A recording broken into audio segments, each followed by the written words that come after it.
Let's try that again. There we go. I was totally muted. Welcome everybody tonight. We are going to be starting about now. Just one last reminder, if you're comfortable, please add your pronouns to the display name on Zoom. And if you need help knowing how to do that, what you do is you change your display name by clicking participants, then hovering over your name in the right corner of the screen, picking more, then choosing rename. And we also have some announcements. So first, there are 2 community events this weekend that our class is going to be participating in. The first is No Cops, No Fee, Make Art Immuni Free, led by Gay Shame, who presented for us on Monday. And this event is going to be on Saturday, the 25th, from 3 to 4 p.m. at the 16th Street Mission BART station. And then the following day, on Sunday, some of our classmates have invited us to an event at 1435 San Bruno Ave in La Raza Park from 12 to 5 p.m. Build community, break the chains. There will be food, an open mic, art, and mutual aid resources. Feel free to drop a message in the community gatherings channel on our Discord if you'd like to help table at this event on behalf of our class, or if you'd like to meet up with other students at either event. And if you have any creative ideas for resources that our class could provide at our table on Sunday, it is not too late to share them. Feel free to message Gracie if you're not sure how to get involved. And shout out to Das, who's one of our Build Abolition 101 classmates, for creating this event. And our last announcement is that we would like to again acknowledge that this Monday was Derek Gaines' birthday. May Derek Gaines' memory be a blessing and a comfort to everyone who knew Derek. And I will pass it off to you, Brittany. Thank you, Charlie. Okay, so I'm going to introduce the topic, and today we'll be discussing housing and gentrification with a few community members who are doing the work to also stop displacement. Tiny Gray-Garcia of Poor Magazine will discuss the housing crisis and gentrification, and then TJ and Tyler of Hotels Not Hospitals will discuss their mutual aid sustained shelter in place hotels. Following the presentations, we will have a 10-minute break. When we come back, we will have a BIPOC centered Q&A with the speakers, followed by 5 minutes of additional Q&A that's open to all other community members. We will then go out to breakout rooms, and presenters can stay to join the breakout rooms if they choose. All right, let's hop into introductions real quick. So my name is Charlie. My pronouns are he, him. I am joining you all tonight from stolen Rougeau and Ohlone homelands. We'll get more into the land acknowledgement later, but that's where I'm logging in from, and that's in the so-called East Bay. And in terms of a visual description, not much of one tonight. My camera is off and it is going to stay that way. So nobody gets to know what I look like tonight. Thank you, Charlie. And so my name is Brittany. I am a queer, brown, first-gen Salvadoran American Latin woman. For my visual description, I have a round face with light complexion, long dark hair that falls to about my shoulders, big translucent and gold glasses, long yellow nails, and a septum ring. And I have a plain white background with a beige curtain to my right. And my pronouns are she, her.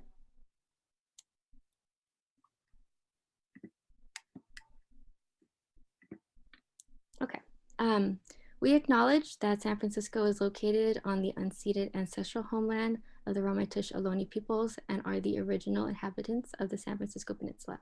We encourage non-Indigenous members to uplift the work of rematriation and land taxes. And thank you, Charlie, for reminding me. I forgot totally. I am on Tocheno Ohlone land, which is known as Oakland to some people. And then continuing with trying to center BIPOC voices as we have been the weeks that we've been here. We want to be intentional with how we are creating Black, Indigenous, and person of color centered spaces. I'm sorry. So because of that, like I mentioned before, we're going to have a discussion. And the first 10 minutes are going to be for BIPOC folk, and then after that, it would be open to all our other community members. And also the chat is open to everyone. There we go. I accidentally skipped a slide. So we also have a mutual aid fund that goes towards paying our speakers for presenting, with payments towards Black, Indigenous, and other people of color speakers prioritized. So please contribute to the fund if you are a less systems impacted person who has been benefiting from this space or who is about to be benefiting from this space. And the Zoom moderators will post the link in the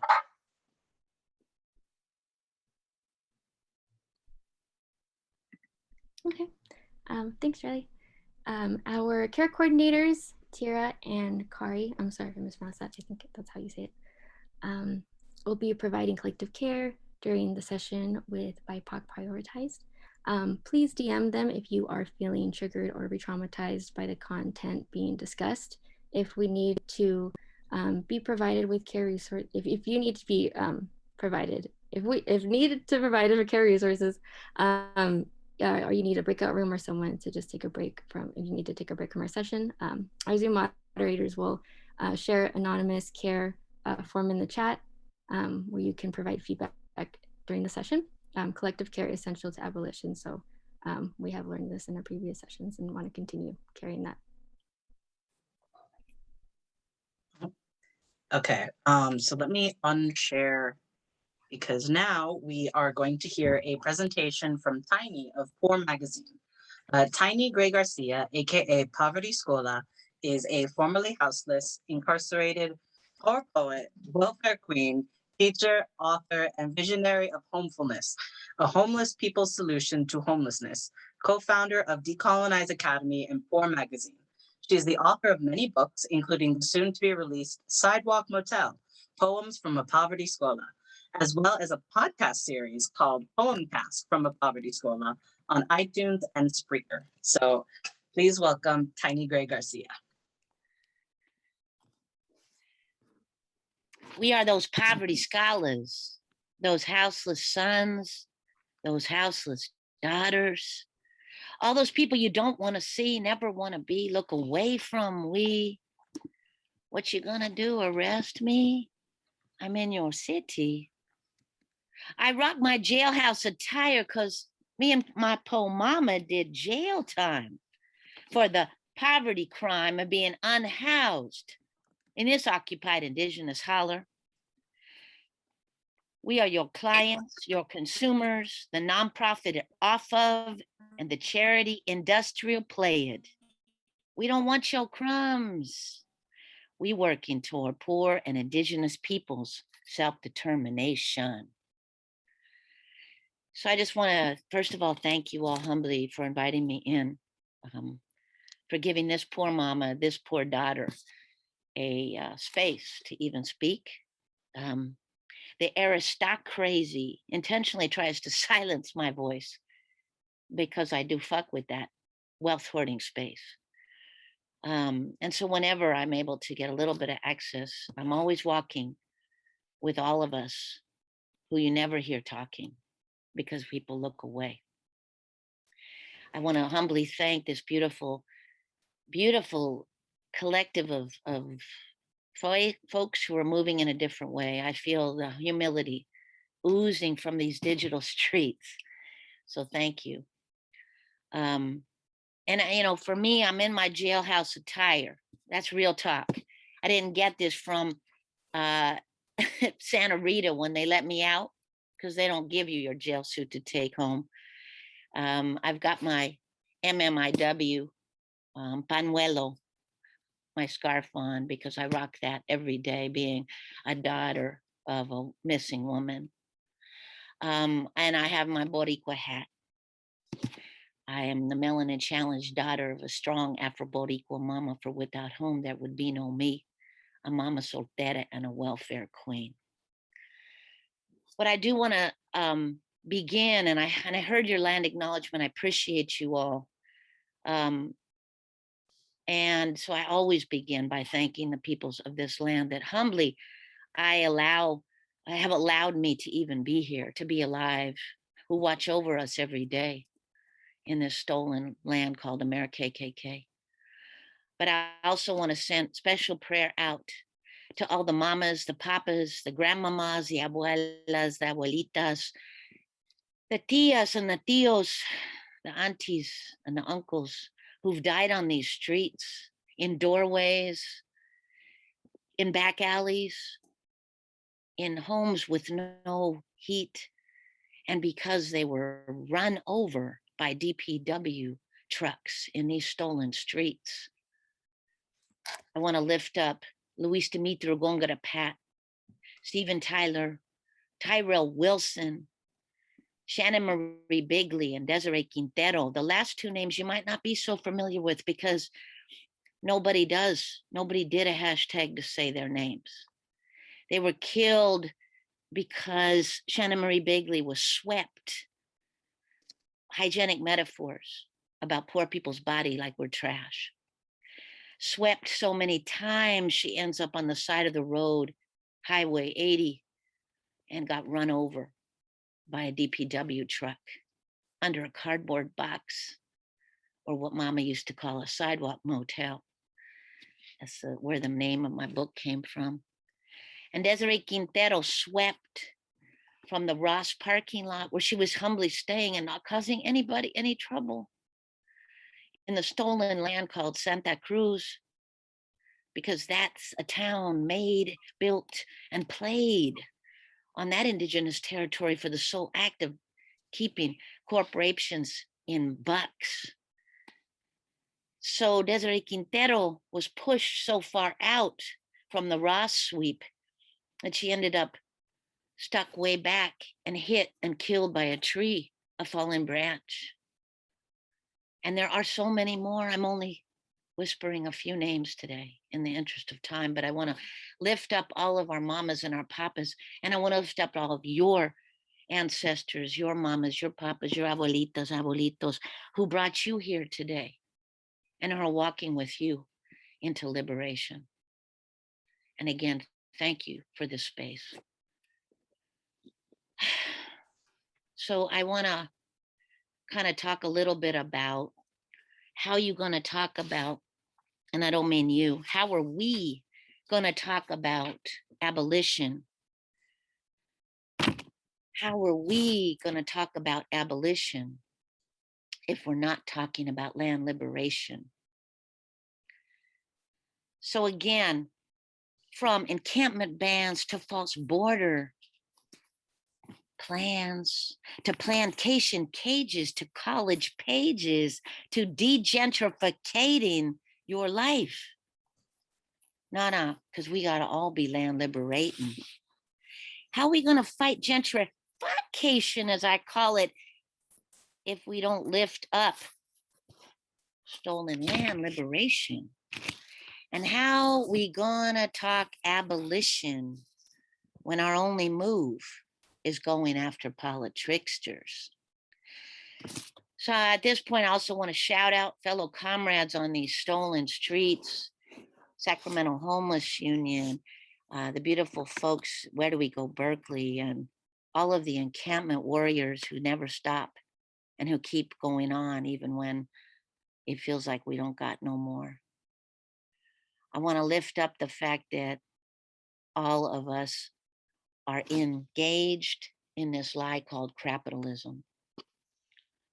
Anthropology, ethnography, psychology, the study about us, without us. Our spirits, our cultures, our traditions through your lens, deconstructing our struggles when our communities are dismantled and left in rubble. How are you gonna fly to Oakland, India, or Bangladesh, but not so much as slice off a piece of your academic privilege or access?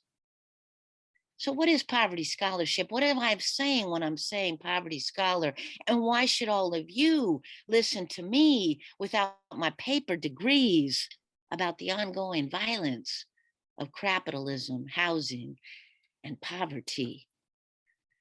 So the notion of poverty scholarship was born in the calles, the prisons, the street corners, the community centers, welfare offices, shelter beds, kitchen tables, assembly lines, favelas, projects, and so-called ghettos, all the places people don't look for educators, experts, leaders, researchers, linguists, and media producers. Poverty scholars like me are told our knowledge is not valid or legitimate. Our speech is improper, our work and our choices criminal, our words inept. So again, we thank the organizers for listening to this poverty scholar, for actually recognizing that if we're going to talk about housing and gentrifying and homelessness, we need to begin with the lie of sweeps. So I'm going to ask the fam to show the first video. Twice a month. They always put a notice on Friday, and the probably Monday comes, sometimes they come that Tuesday. And it's always clean up, take all your stuff, what you don't want to leave behind, and they clean it up, and they leave, and we go back. And the next month they do the same thing. And they would say stories or nothing, we help you with homelessness, anything else, no brochures, who you can go to help you get indoors, or help you better, or a shelter, to a hotel, motel, they'll pay for it. Never had none of that said any of it. It's always Caltrain, you stay, if you don't move it, they're gonna take it. And that's that. No point blank. And how long have you all been staying here? Well, she been staying here a year, 2 years, go 2 years. I've been staying here almost 6 years, or 3 years, almost 4 years, 5 years. Susie been staying here for who, I don't know how long, she's the oldest of all. She up front. When I moved here, it was just Susie and me and her. But they still came twice a month, or 3 times a month, clean up, and we do what we do. And they let us go back, no problem. You can stop it now, hon. 8 months, 6 months. This is part of Roofless Radio, ROOF, less radio. One of the many projects that we do at Poor Magazine to make sure that there's no more of the violence called About Us Without Us, AKA media and AKKdemia talking for us without us. And people can check us out. Our YouTube channel is Poor News Network on YouTube. Please like us, love us, do all those digital street walks you can. We're going to watch the next one all the way through.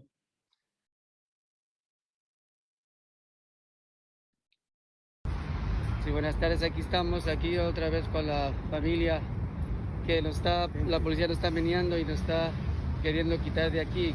¿Su nombre, por favor? Julio.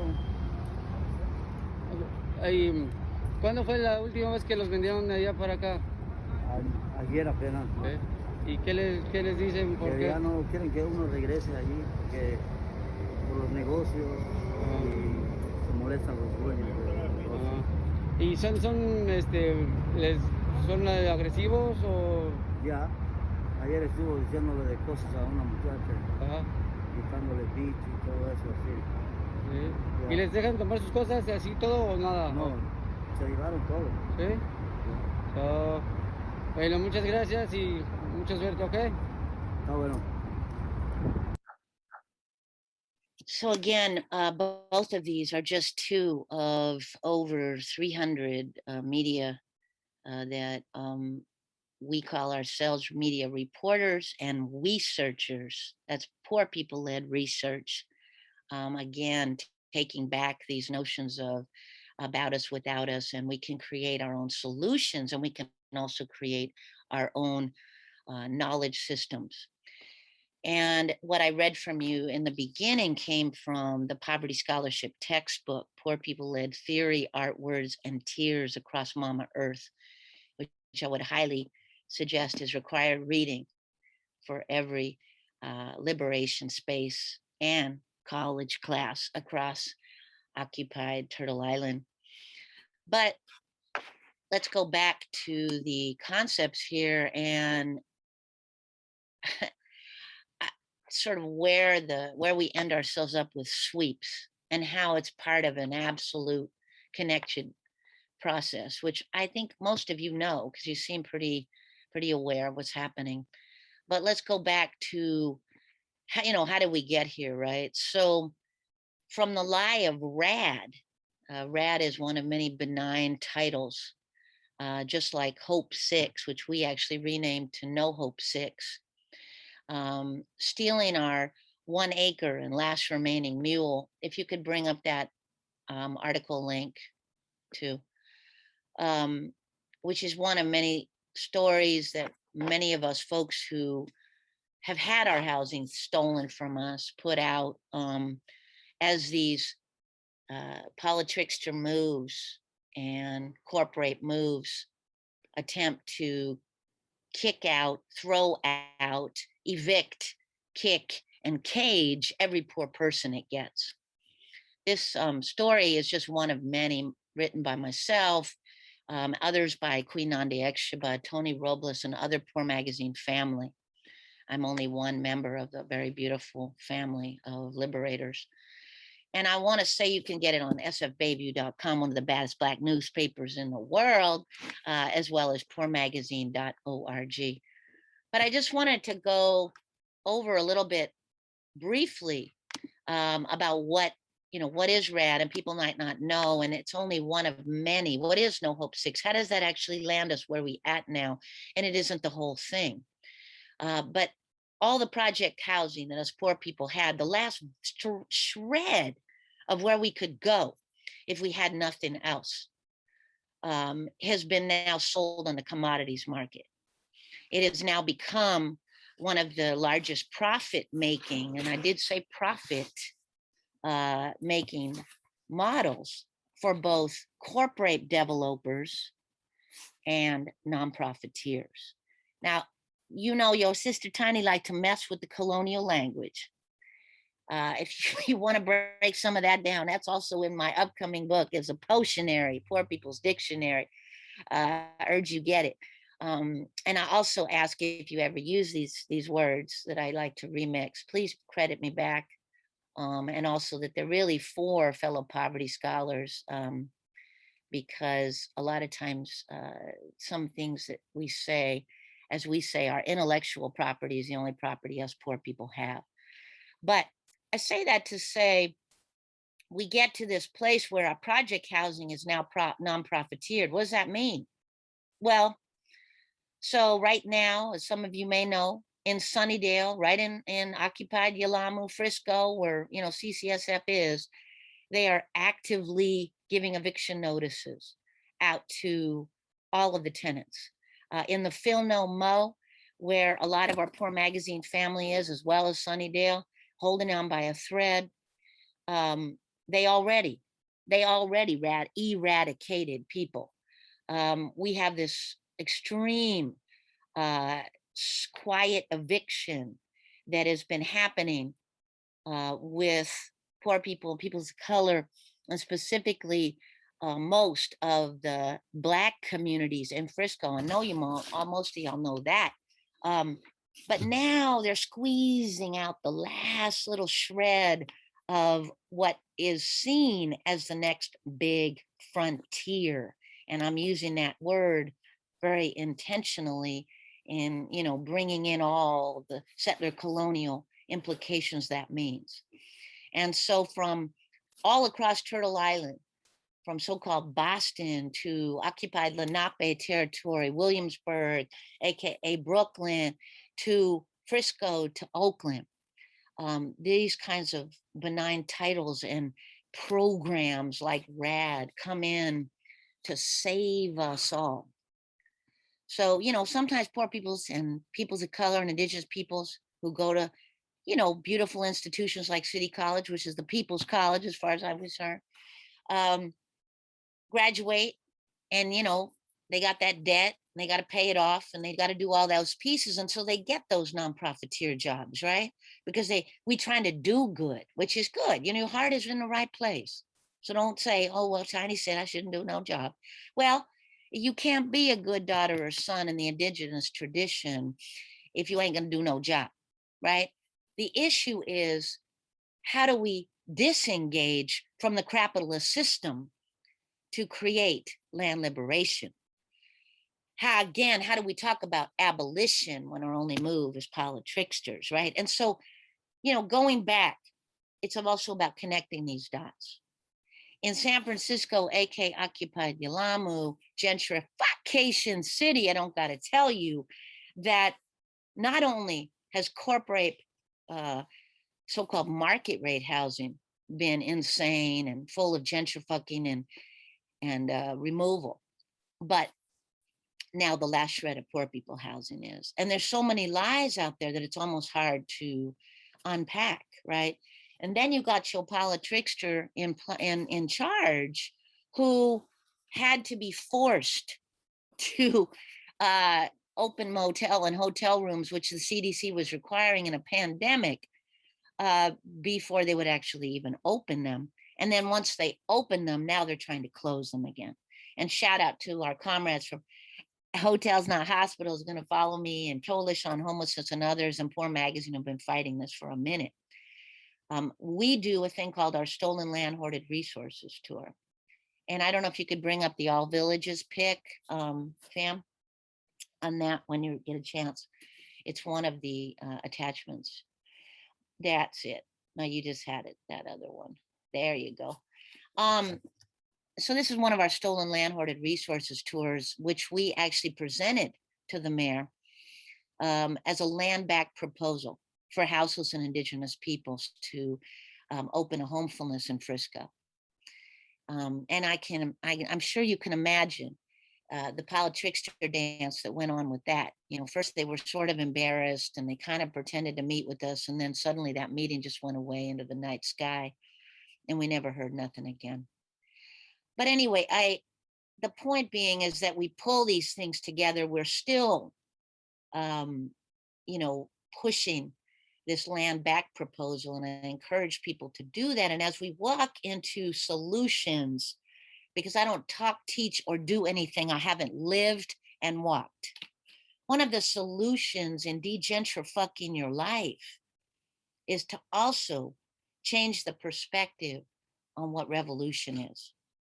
And so I want to encourage and invite all of the daughters and sons, mamas and fathers, aunties and uncles to consider coming to People School, which is our decolonization, degentrification seminar, and it happens twice a year. The next one's in January. But I say that to say that a lot of the work in abolition, in degentrifying and decolonizing is actually back with self. And sometimes there's a mistake that occurs, all beautifully, no fault, no foul, even in learning settings where people are always looking externally and not looking internally. And for us, the work goes back to your mama and your ancestors and your spirit. So I'm just going to drop that little piece there in the interest of time, because I know I'm running out. I also want to say that as we move out of the problem, as I've only touched the top of it, the last one I want to bring up is the eviction is elder abuse. So Poor Magazine, through a series of poor people-led and indigenous people-led media that we do over years, and jailhouse lawyering, which I am, a jailhouse tenant lawyer, that is, we were able to find and connect the dots between the Penal Code 368, which is elder abuse, and the elder and child abuse that eviction is. I want to lift up Ibaye Iris Canada, a 100-year-old Black elder who was evicted from her home of 40 years in the Phil No Mo because, you know, wealth hoarders had a different plan for her apartment, right? And turned it in and a condo converted and all that. And don't get it twisted, this wasn't quote unquote the bad guy. This was the budget or finance director of Bernie Sanders' campaign. That part, whatever. All I say that to say that oftentimes people get into the trap of so-called infiltrating for liberating, and they become the perpetrating. Okay, so just leaving that piece. But as we move out of this piece, I wanted to lift up the concept of bad choices I want to lift up the concept of what it means to be a poverty scholar, and also what it means to be lifting up solutions. And the one piece that I want to right now just get into really quickly is the concept of homefulness, a homeless people's solution to homelessness. Us poor folks have our own solutions. And I know that when we started the class tonight, one of the beautiful, humble things you asked was to, talk about trigger warnings. And I do want to say I appreciate that. And I also want to say that poor and houseless people's lives are triggered every day, sometimes 4 and 5 times. And there is no safe space. And one of the things I always say to students coming into People School is, forgive me in advance, but this is not a safe dance. People like myself and my mama, and my story, by the way, is that, my mom, I'm the child of a poor Indigenous woman who barely made it, who was an orphan, who was never protected, who barely stayed alive, who got with my colonizer father because she was told whiteness was rightness, and stayed alive. People call that resilience, right? I call it, we put on our clothes and we keep it moving, because what else fuck are we gonna do? So anyway, she raised me, and at age 11 I had to drop out of formal institutions of learning, where I had to enroll full-time in the School of Hard Knocks, which I'm blessed to say I graduated with a PhD in poverty. Again, not glamorizing that shit almost killed us, as it does every day to everybody. But I want to say that the piece around that is that one of the most important things Mama always taught me was humility. And so for any of the future land liberators and abolitionists, I want to remind you all that us poverty scholars are traumatized scholars, that exhaustion is real, and that the trauma of what we've been through is not something you can just get over. And that no matter how many times and how many moments we protest and march and lift up, the violence of capitalism continues to come back. And sometimes it comes back so hard that we can't get out of our traumatized heads. And we're never going to be okay in that charity industrial complex way. And so I just want to lift that up as another piece for people to sit with, to let you all know that, if you could pull up the Sidewalk Motel real quick, and let you all know that we do a lot of liberation moves. One of them is homefulness, that we're currently fighting the permit gangsters of Oakland, who, as one of our elders said, are not going to let you open that because they don't understand anything about how you all are moving. They don't understand liberation, right? They don't understand land liberation. We don't even get down with land trust because that's another settler colonial lie. So we've actually working on a land liberation legislation, not a legislation as they usually are. But right now we're being actively stopped from opening 8 units of housing for poor, houseless Indigenous peoples. And welcome to AmeriClan, fam. It's real as fuck. So how are we gonna even resolve our solutions, right? If you've got a system set up from the get up. And I wanna say we throw down for every take back and land back move. But the reality is that we know what they do to us when we take it back without doing their dance. Shouts out to Moms for Housing and Move Africa, Long Live John Africa. We line ourselves with landless people's movement all across Mom on Earth. But in that process, we know that we wanted to try this a different way. And it doesn't include so-called stepping out of their settler colonial codes. It actually includes working within them, but not becoming them. It's a very complicated thing to do. And it's only possible because of folks who come to People School and learn back radical redistribution and what something I call community reparations. So we've actually launched a thing we call the Bank of Community Reparations. And this is a very different idea. It is nothing to do with a bankster. It's merely a container so that we can help other poor and houseless and indigenous people all across Mama Earth launch their own homefulness.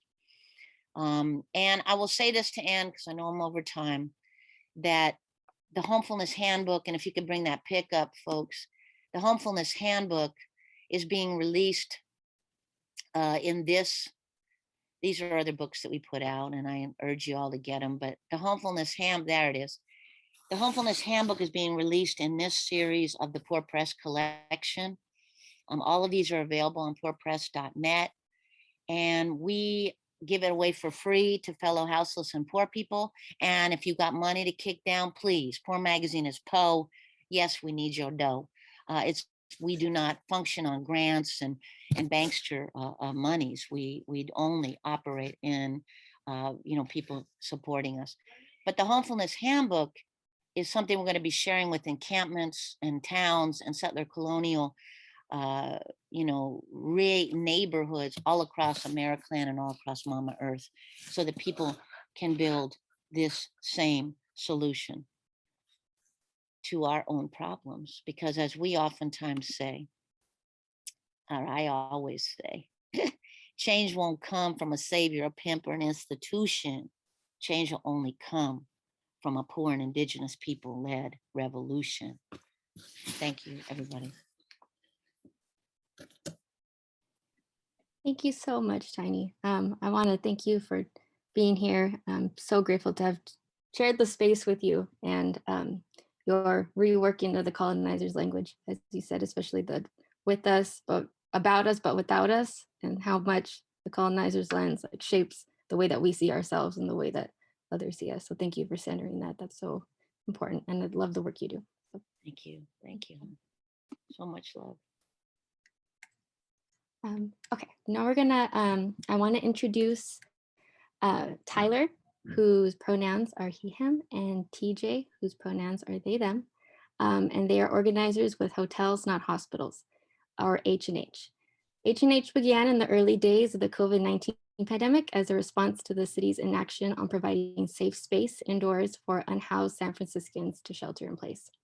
Throughout 2020 and early 2021, H&H rented hotel rooms for unhoused neighbors funded 100% by community donations and staged actions against the closing of the city's already underutilized shelter in place, or SIP, hotels program.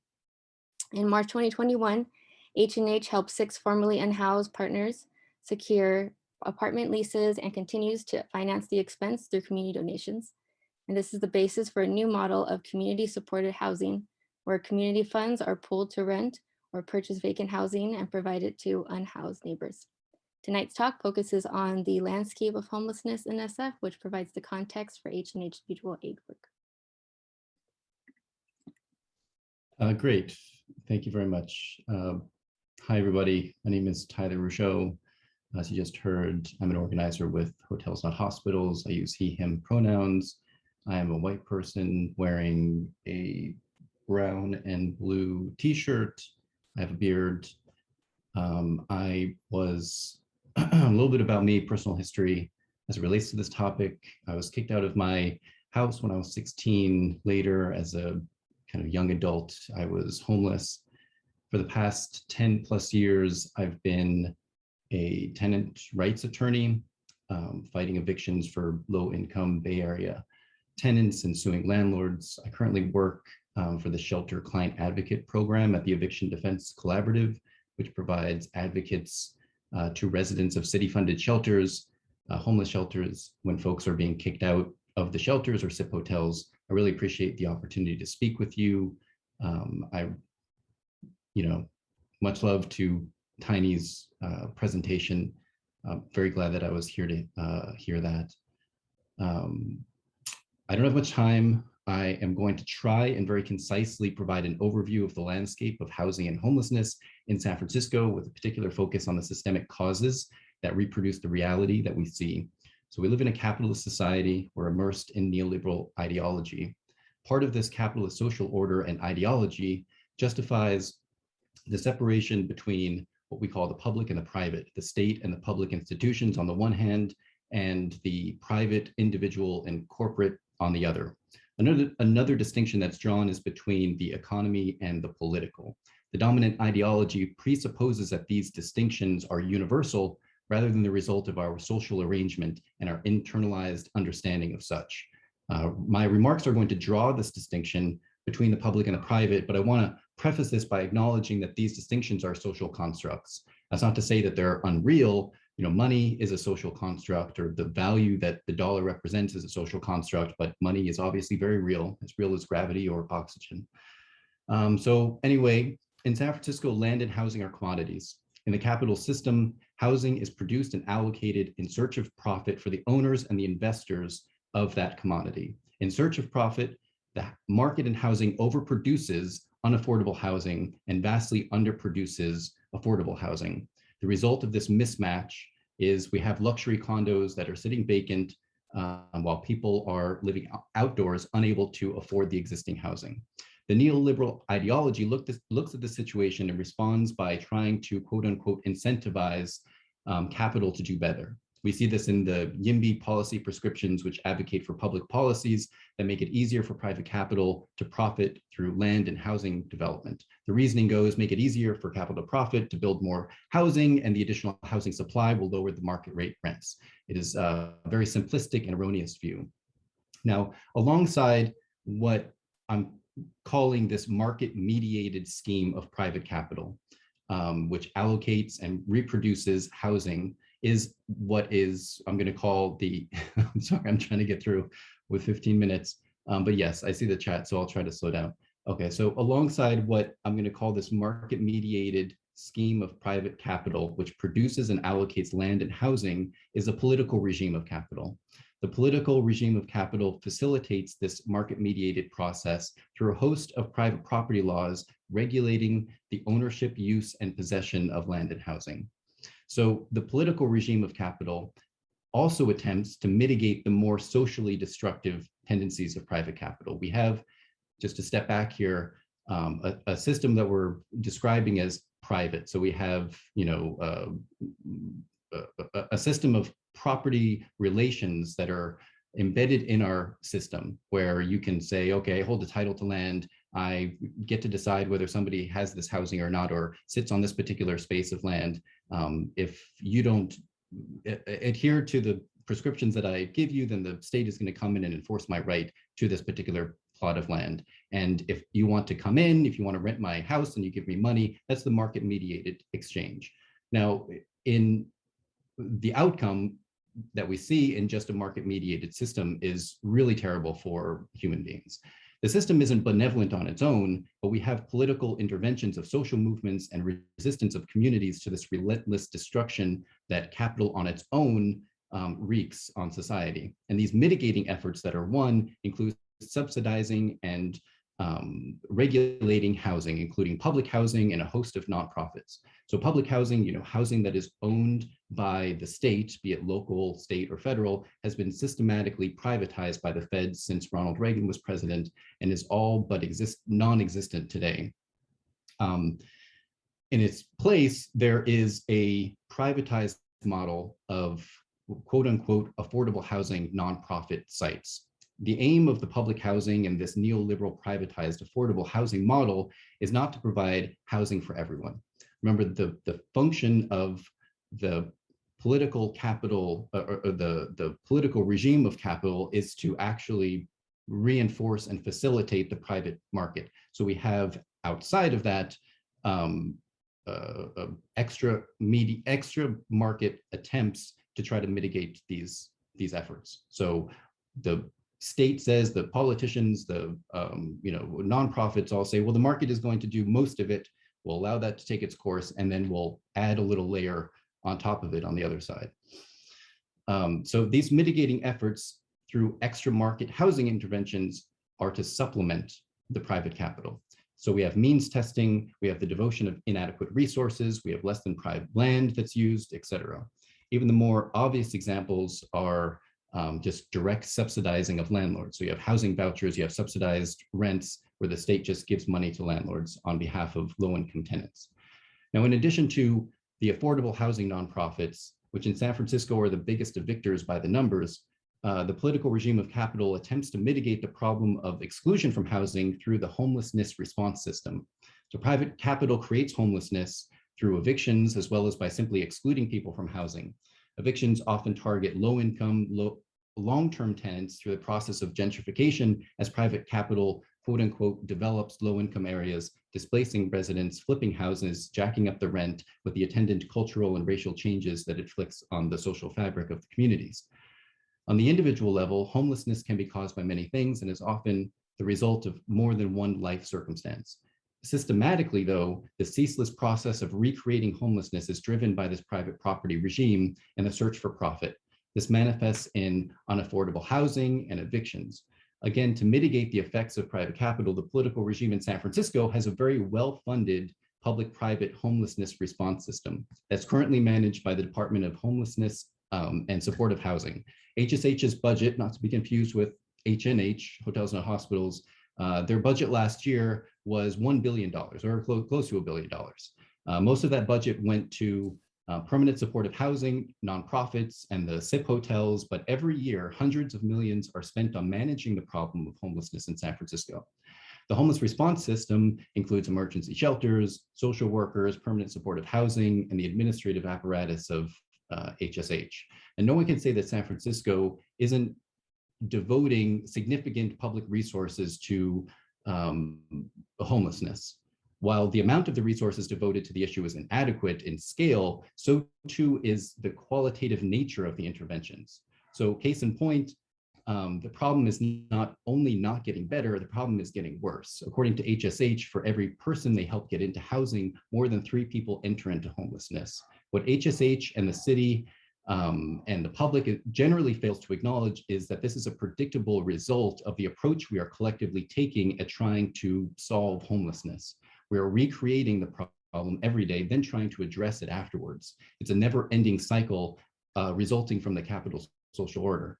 We see this too in the homelessness prevention measures, including funding tenant attorneys, rent control, eviction protections, rent subsidies. All of these are good reforms, attempting to mitigate the effects of a social order structured on land and housing as commodities, but they are inherently limited. The contradictory nature of this arrangement is sometimes more or less apparent, but at a point, the reformist measures come into irreconcilable conflict with the property rights of the political regime. So as a case in point, the capital system inevitably rejects the rights of tenants, people experiencing homelessness, human rights, et cetera, in favor of property interests. Take, for example, the eviction crisis that's currently all around us as a result of the COVID recession. The system cannot feasibly evict millions of people at once from their homes. As a slow and steady feature of the system, it's normalized, but concentrated in a small time frame, it's virtually impossible while maintaining the current system. So what's the response? A landlord bailout. Billions of dollars are being allocated to pay back rent owed by tenants who lost work or income during the public health emergency and the measures to slow the impact of the community spread of COVID. Alternatively, we could have addressed the issue by delinking the right of a landlord to evict a tenant for a failure for a tenant to pay rent. The very idea that one's home is a revocable commodity rather than a human right was never questioned during the crisis. However, if human right to housing means anything, it means that. Instead, the property right of the landlord to a commodity is enforced over the human need for a home.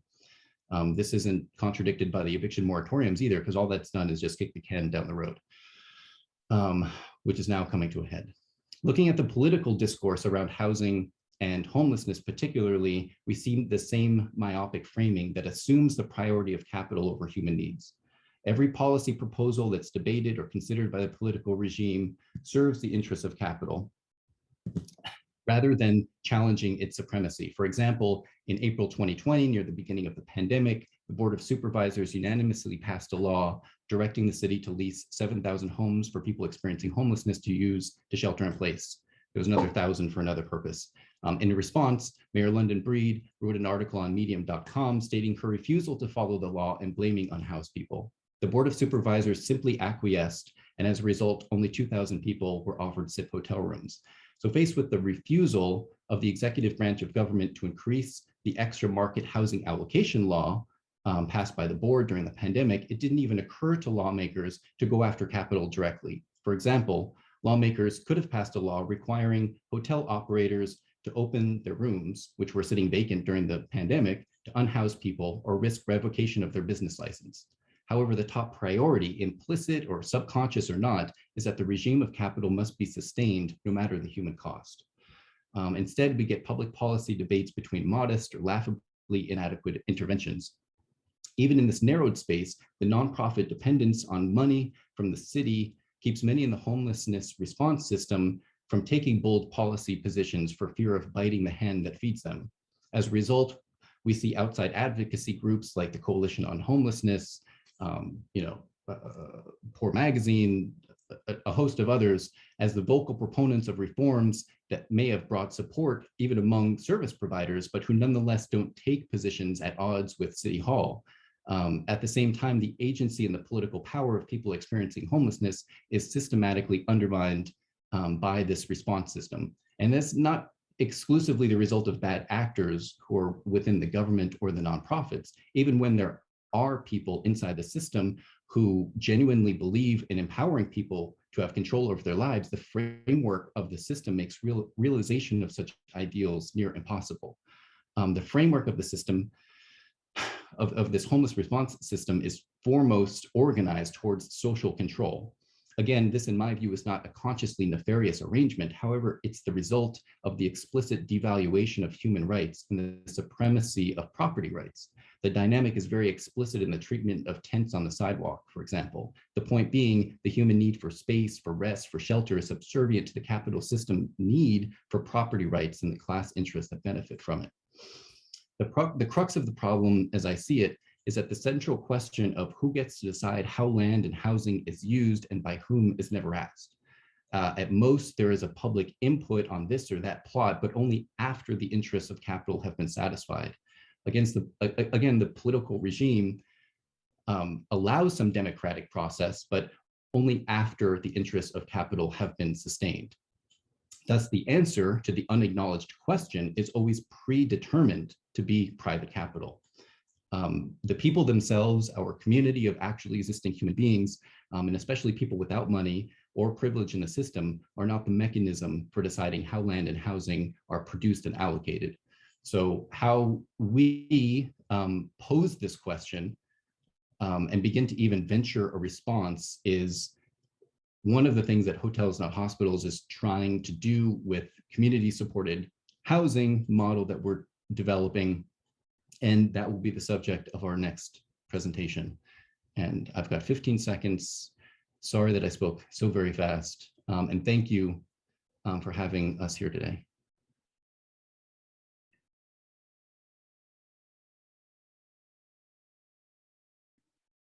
Thank you so much, Tyler.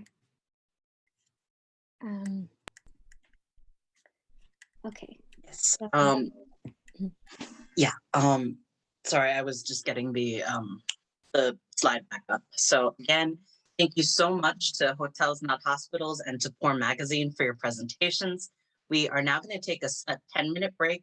It says 7:05. Disregard that. We will return at 7:10. And when we return, we will have a Q&A with the speakers. Again, the first majority of the time is going to be focused on Black people, Indigenous people, and other people of color. And then there will be a little time at the end for people who are not part of that group to jump in and ask questions. So we'll see you in 10.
All right, let's start to bring it back.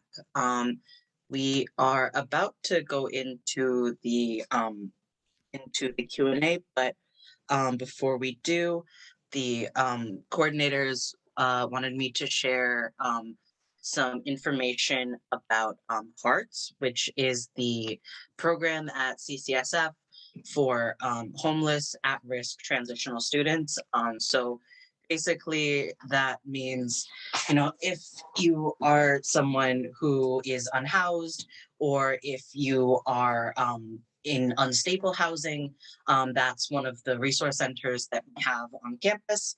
And I am not going to be able to do them justice off the top of my head, but there is a page for HEARTS on the CCSF website. So if that's a service that you need, that is a program that we do have. And I will pass it back to them. Thank you, Charlie.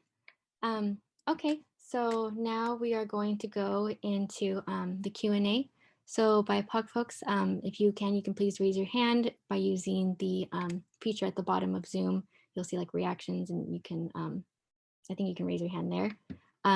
But if you'd like to ask a question, or you can always type something in the chat and let us know that you'd like to speak, and then we can read your question aloud. So we'll open it up for 5 minutes. I'm sorry, open it up for questions for everyone in the last 5 minutes, rather.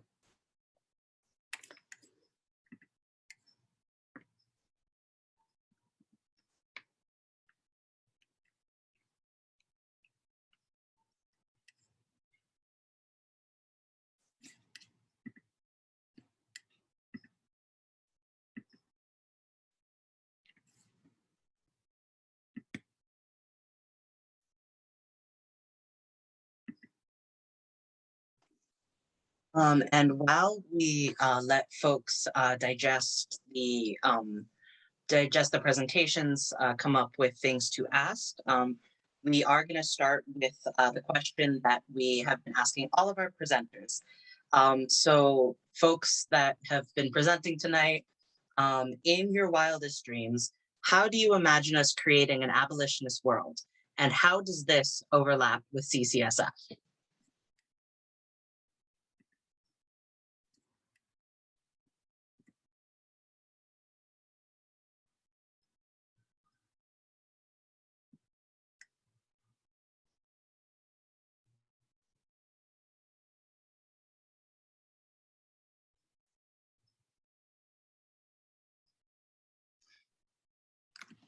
Tiny, do you want to field that one first?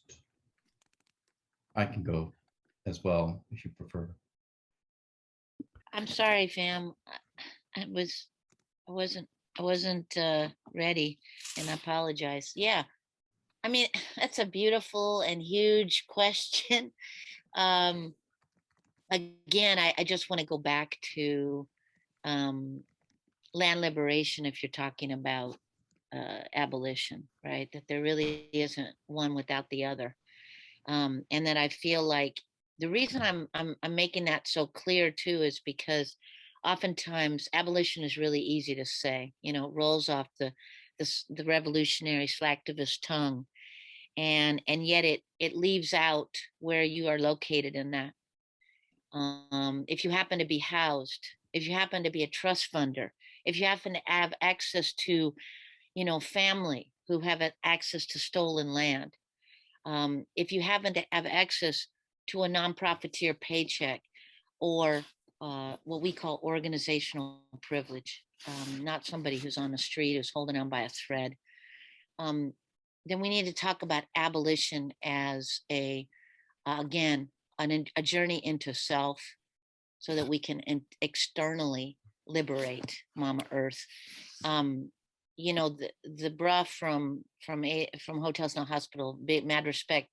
One of the pieces that was really important that you brought up in terms of just answering that, right, is that way that commodification of Mama Earth, and why we actively say unselling spiritually and legally, unselling Mama Earth and unsettling Mama Earth, so that we can actually Mama Fest, which is one of my new words, liberation.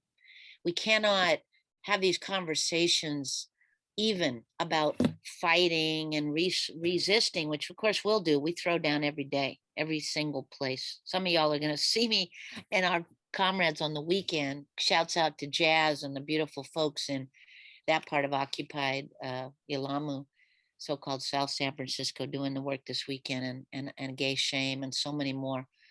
But how can we talk about abolition if we're actually not talking about our location in it? And similarly to my fellow poverty scholars, to my houseless brothers and my houseless daughters, one of the things that I think is really important for all of us to do, my mama was a Garveyite. And sometimes even in our struggle and our trauma, we feel so gone and lost and destroyed that we don't recognize also those of us who have light skin privilege, those of us who maybe have that little paper from the institution, those of us who might have family that we could go to.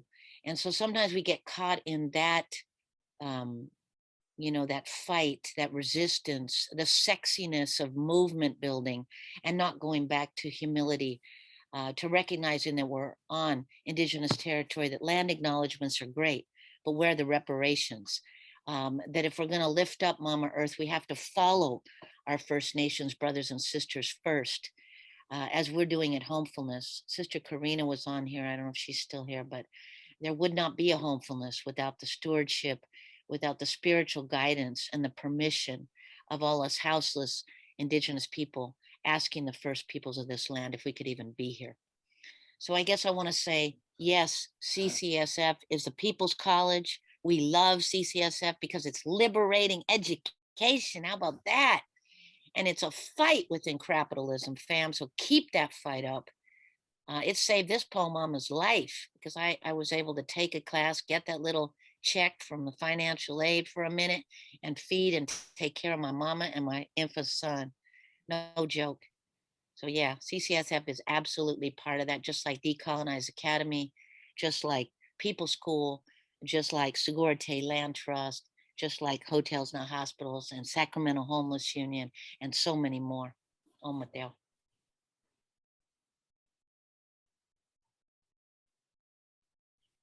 Thank you, Tiny. If Tyler or TJ, if you want to answer the question that is in the chat right now about what you would imagine in your wildest dreams for an abolitionist future. Sure, I can venture a response. TJ, feel free if you would like. I'm going to echo the humility call that Tiny has mentioned more than once. I think it's difficult for people who are really ingrained in the system and haven't experienced homelessness or other realities to connect with that reality and really even see that there is a disconnect there. In the wildest dreams, post capital, ending the, all of the systems that we've been talking about, it's not, in my view, it's not something that can be decreed. It's not something where you seize the mechanism that exists and say, okay, we're going to, say it's a different social order. That doesn't seem to really work. It's been tried before, and certainly progress can be made, but ultimately what we're talking about is a fundamental change of the relationships between ourselves, the very conceptions of who we are and our relationship with, nature and the environment and all of that. And, that would necessarily begin with some humility of, I'm a product of the system that I'm in, that's just the reality. So building towards something new, having new institutions that can mediate the new structure that we're aiming towards, I think is key. I'd like to see that. I'd like to see a foundation of something new, like a real reimagining in reality that's breaking down the power systems that really dictate our lives. I mean, because it's a blind, inhumane system that we have. There is no conscious, human control over what's driving our human collective actions. So bringing that down to the human level is ideally what I'd see. And young people and students and people people in this space are often at like the forefront and the cutting edge of trying to push for those changes. So I expect you all to be doing that, I guess. Thanks.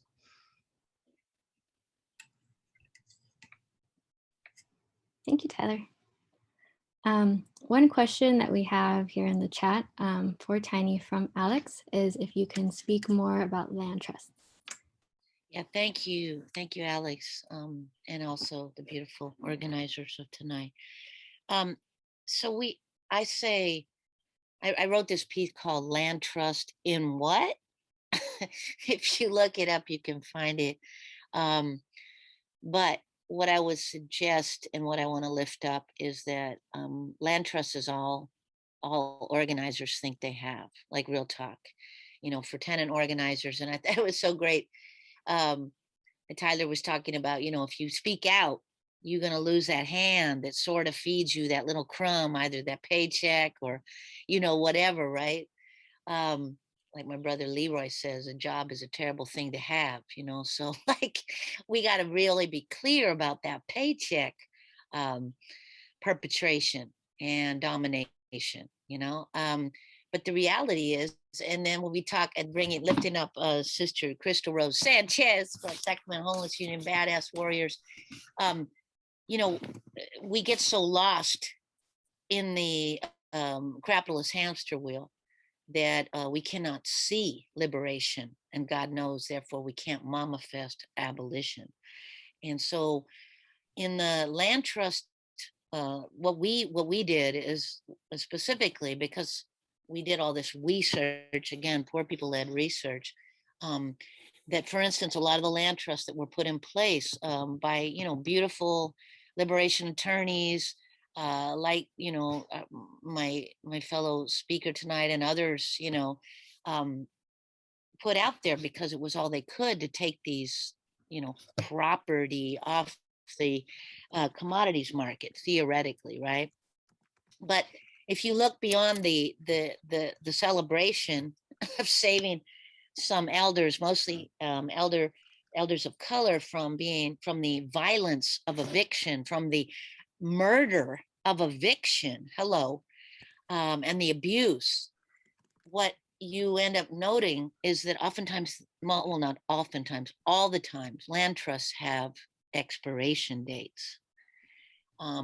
The really terrifying thing that we found out as we were unselling this small part of Mama Earth right here in occupied Ochin, as Deep East Oakland, an intentionally blighted poor people color neighborhood where we actively building and have finished these 8 homes, and they won't let us open, is that basically these land trusts with these expiration dates do not take Mama Earth off the commodities market.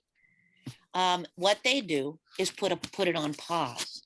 And the terrifying thing about that is, like a property in Oakland, in Berkeley, poor Black elder run, Black and brown elder cooperative, right? And it wasn't even an air quote, it was a cooperative, it was real, was badass, took the land off the market, land trust, They were all beautiful folks. And then guess what? Those elders died. They passed on to the spirit journey. And guess what then happened? That property went back on the commodities market. And all the poor people, and specifically poor families, many of whom were our poor magazine familia, ended up evicted and non-profiteered. That happens way more than people know. So F your land trust, no disrespect, again, it's all people have. But let's talk about land liberation. And so we are right now working with some really powerful folks who kicked down their lawyer privilege to us, their paper privilege at Sustainable Economy Law Center, trying to code switch and use the settler colonial laws, and actually make this land liberation legislation happen. Right now we are being, get this, for taking too long to build the mama houses at Homefulness, now air quotes, taking too long to build, because they have charged us over $130,000 in permit gangster fees. That's why I called that. It's a big story. Won't spend more time on it. It's in the Homefulness handbook. But anyway, because we took too long to build, because they charged us so much money and we had to raise the money every time they put it, and we have no money and we're poor and houseless builders, they then turned around and gave us a fine of $40,000 for taking too long to build. I wish I was joking, fam. I'm not. So right now we're fighting that. We're going to be putting an emergency ordinance in front of Oakland Council, along with this it's the beginning of the land liberation legislation, because we're trying to help this actually happen for as many other poor, houseless, and indigenous peoples as possible. Thank you, Tiny. One more question. I'm aware of the time, but I really want to ask this question. This is from Kari, and I think it's so important and has a lot to do with the readings that we had this week as well. And it's about YIMBYism. I don't know if I'm pronouncing that correctly. I've never said it out loud. But if you can go, Tyler and TJ from H&H, and talk more about why that's not a legitimate solution, and what that is, and kind of expand on that, please.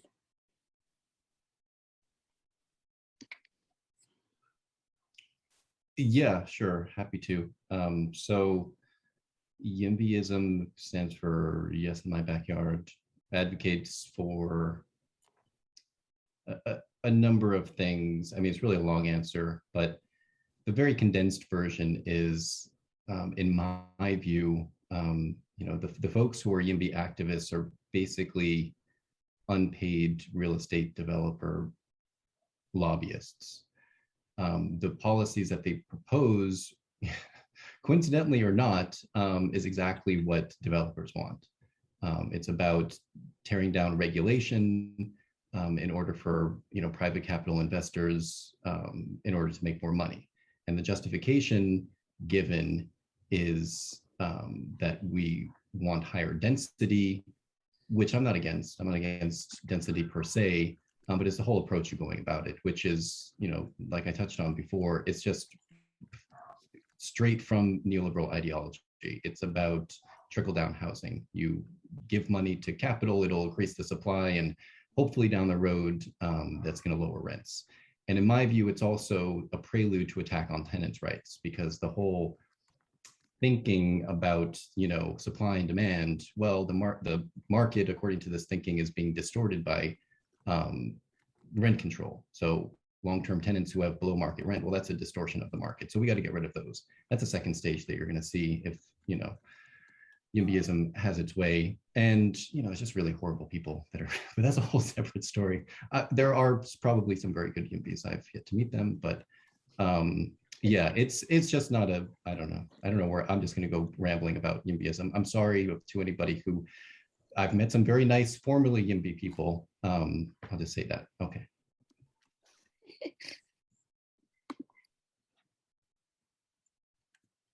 Thank you, Tyler. Let me see. We have one more question here, and then I think this one's really important, and it's for Tiny. If you want to, how do you imagine, rather, land liberation in connection to CCSF college campuses and education, keeping in mind also that $100 million is being given statewide across California to community colleges for basic needs like housing? How do we support both land back and housing for those in need? Wow, that's a beautiful connection. And I just want to say that I have supported this Pachamama, and all of our poor family have supported the CCSF's fight from the gate, right? What was it, been over 10 years now, that ridiculous corporate takeover. So we wish you 100, folks. Please always see me as a poet, come out and speak, do whatever, all of us. But I say that to say it's an interesting question, because you know, one of the things I remember when it was first starting is that I was told that a lot of it is about realist snaking, as I call it, and speculeros, right? The speculating, right? Because they want to take some of these buildings, right? It's prime realist snake, you know. And so to me, I feel like land back is totally possible within the concept of a liberation school. And what I mean by that is, for instance, we just did one of our stolen land hoarded resources tour at UC Berkeley Anthro-Wrongology Department, and with Sister Karina and many other prayer bringers, as well as houseless folks from People's Park. And we, you know, we're always bringing these worlds together. That's our model. And we demanded back those stolen ancestors that they're keeping of First Nations folks. And I say that to say, not only did we demand back the stolen ancestors, but we also demanded back the stolen knowledge production, going back to About Us Without Us, the way that the research industrial complex and the social work industrial complex continues to build entire degree programs based on our problems and our systems that are set up for Negeta, but also the stolen land that's involved in these quote unquote campuses. And so we actually demanded the UC Berkeley to give People's Park back to the people, not within just the structure of, you know, for everybody, but the structure of land back as Indigenous stolen land for use as for everybody, right? And one of the pieces about that for CCSF is because y'all are powerful warriors inside that institution, and because that institution is grappling with corporate versus people, I totally feel like a land back proposal could go to CCSF, and I'd love to help some of y'all work that. So yes.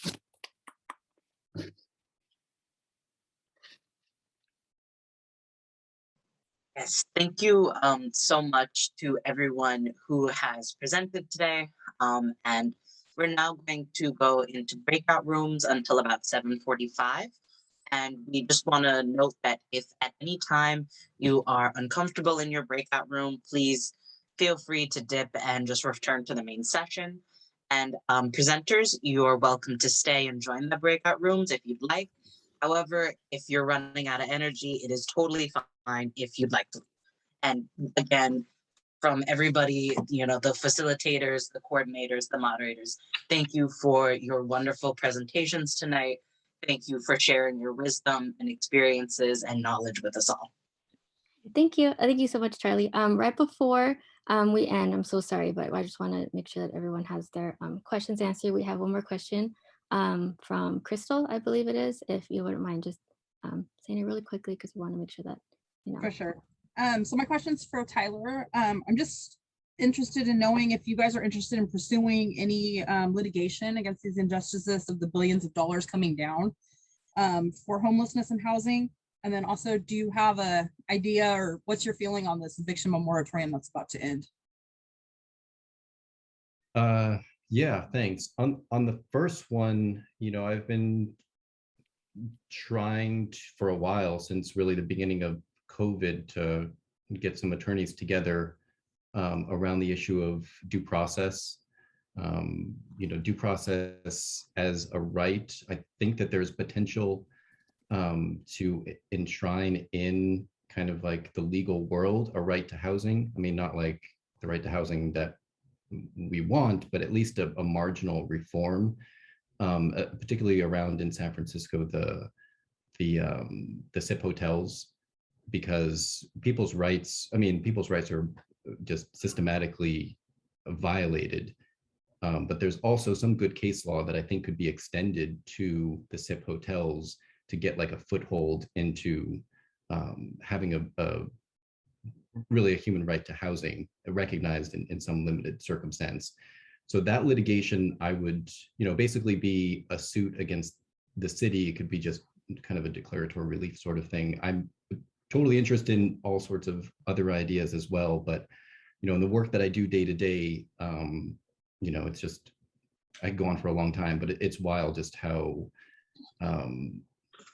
normalized it is within the legal system, just to disregard people's rights when they should have them. On the other question about the eviction moratorium expiring, I saw something in the local newspaper that Dean Preston, who's one of the supervisors here in San Francisco, talking about he's trying to get the city attorney to find a way out of the state law to extend the moratorium, because the state law preempted the local San Francisco ordinance for reasons we don't need to go into. And I think there is a pretty clear way around it, the way the language is drafted. So it's frustrating to see, the local lawmakers not take advantage of that. Legally speaking, it's going to be wild. I mean, not in a good way, but just all of the flood of cases that are going to come down. I was in the courts practicing when COVID hit, and we were essential workers. People were still being evicted during the pandemic.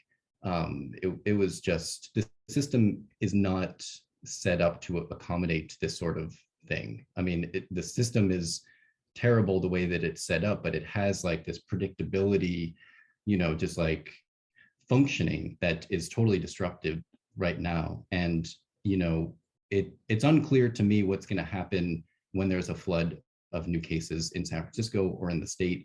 I'm hoping that there'll be more direct action resistance to evictions and the sheriff's evicting, because I mean that's a whole separate thing. But yeah, I thought it would be a time countrywide, if not in the state, to delink the right of the landlord to gaining repossession of housing for failure to pay rent, which is kind of what's happened temporarily at the local level. Like, I would love to see some litigation on that, because all of this law goes back to feudal England, about property rights and the conveyance of interest in land, and all of these, feudal estates is what we're talking about. And it really is nonsense when you look at the reality of how it's unfolding day to day. So I would love to see some impact litigation challenging the very fundamental question of it. May not work, but I don't know. That's my rambling answer to that.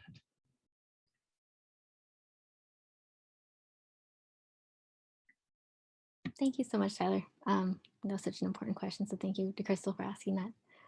As Charlie mentioned before, we are going to go into breakout rooms. So let me see.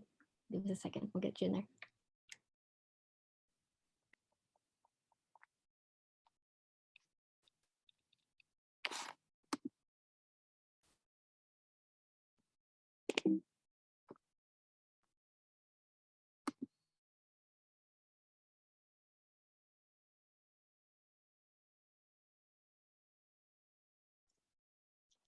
Yeah, presenters, you're welcome to join the breakout rooms and just have a 10-minute discussion with a couple of the students. Hey. Oh, hi. So I'm going to jump in with a quick reflection. I needed a bit to kind of put together the words that I wanted to say, but I really, really appreciated the way that the two sets of speakers kind of bounced off of each other and looked at, different dimensions of the same problem. I appreciated the chance to have kind of both the academic context and also like the people just talking about being people context. Sometimes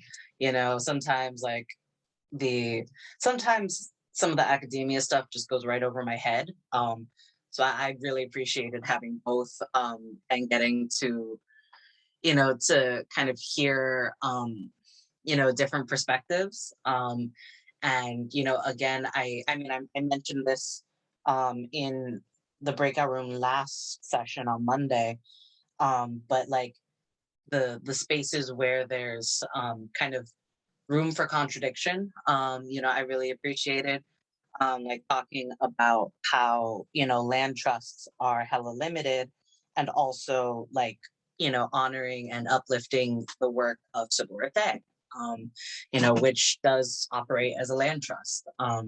So I really, that's something that I really appreciated. And if we have just a few minutes left, but if anyone else has reflections that you want to share, please, go ahead and do.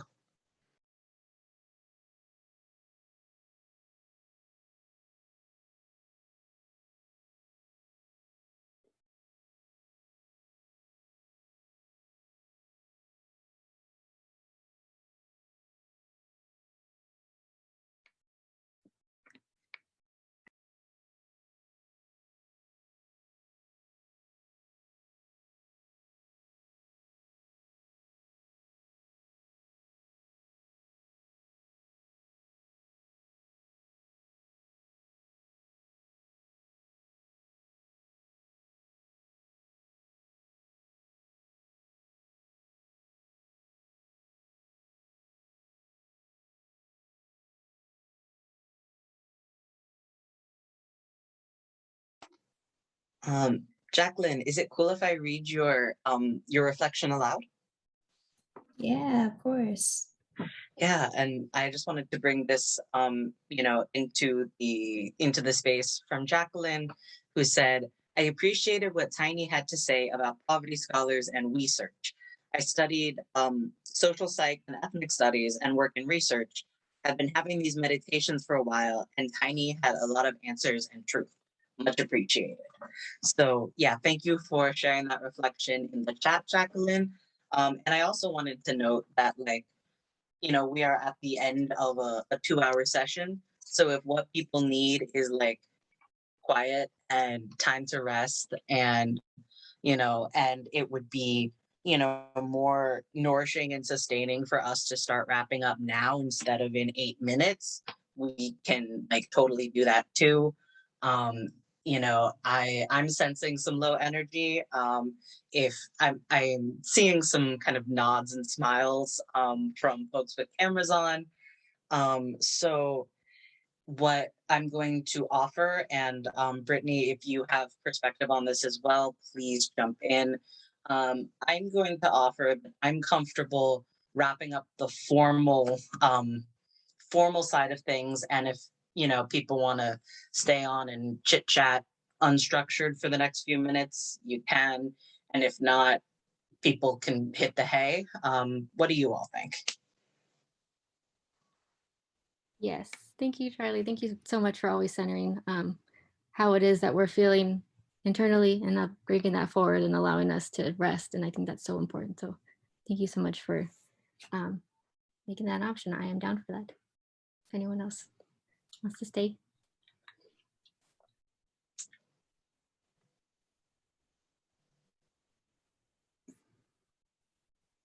Can I say one thing, Hunt, before you guys go? And I thank you for that also, Charlie. I know we all tired. I just wanted to say that 8 books are being released by poor people, houseless people, Indigenous, Black and Brown people who are not and are intentionally left out of the publishing industrial complex. You can check them out, again, poorpress.net. And we'll be having some events coming up December, as well as support us when we out there fighting City Hall, and we'll see you on the weekend too, and we love you all. Thank you so much, Tiny, for your words. Yeah, thank you, Tiny. I did get a message just now wondering if you are comfortable sharing any more excerpts of your poetry before we round out the night. And you can definitely say no if you're just tired. I know I'm tired, but that is something that people have expressed interest in if you are comfortable sharing or wanting to share anything else. Yeah, sure. I'm always down. I appreciate that option because I didn't end up having time for some of the poems I was going to read. So I could just read something quick because, again, I know people are tired and it's hard to keep hearing stuff. But let me do this one that I didn't do.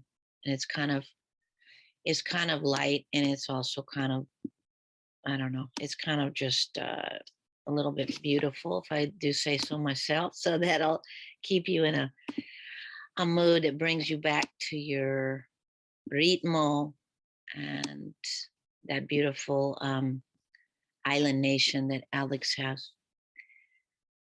Okay. And I'm sorry I can't turn my camera on because that's the only thing I ask, because I'm like falling apart.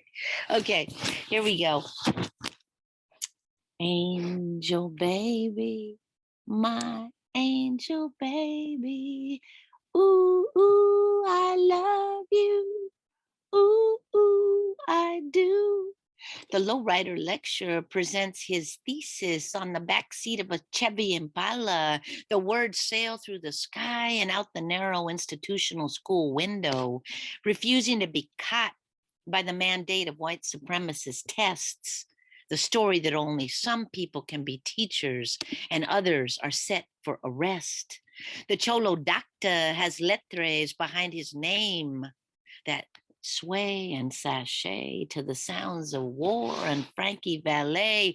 When I hear the Cholo Doctor, my corazón skips a beat, because he teaches that the knowledge is within us.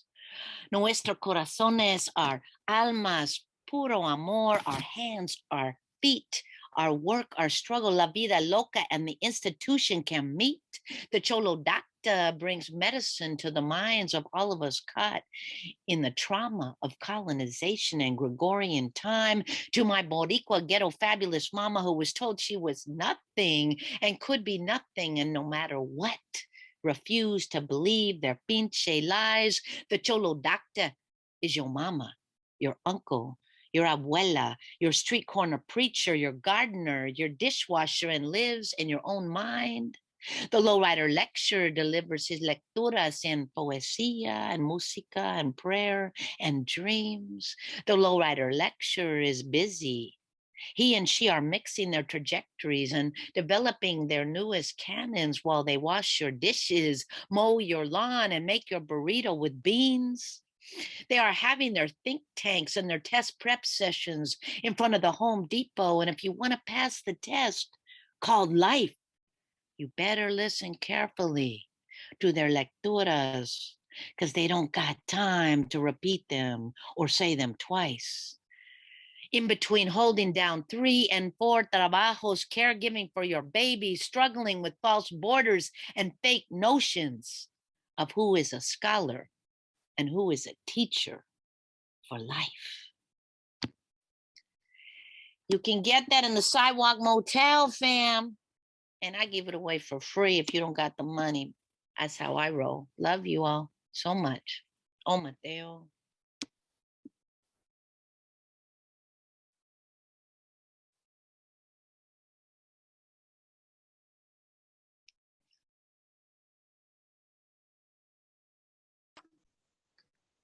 To everyone who has stayed this long, thank you. To everyone who has spoken, thank you. And good night. Rest well.